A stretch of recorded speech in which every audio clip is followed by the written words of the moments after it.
All they could do was stare.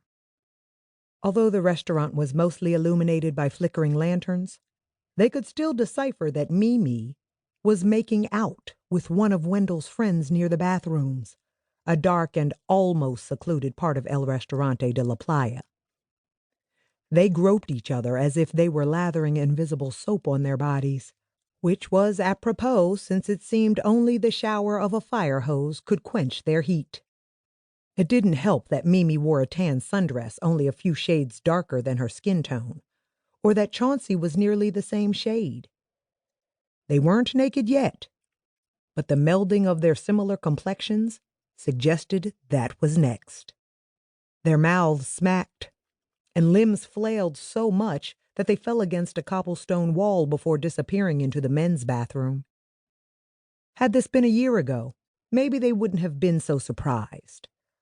A year ago, Mimi wasn't married.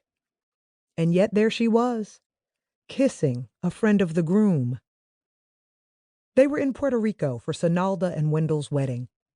About 75 people journeyed from throughout the U.S. and beyond to the tropical island where Senalda and her fiancé would say their vows on the beach at sunset, just as she had always envisioned. Jarena and Whitney whispered to each other, although loud salsa music probably drowned out what they were saying anyway. "Should we tell Senalda that her matron of honor is locking lips and God knows what else with one of Wendell's friends?"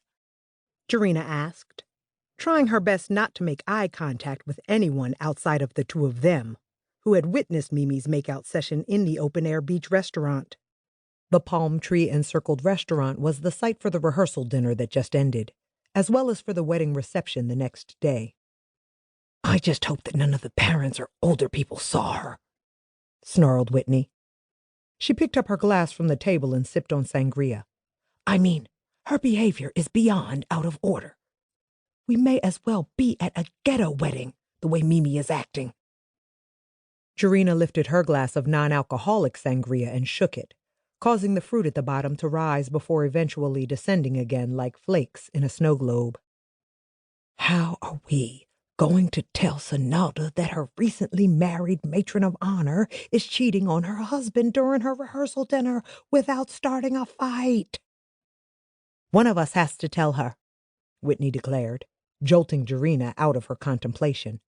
"I nominate you.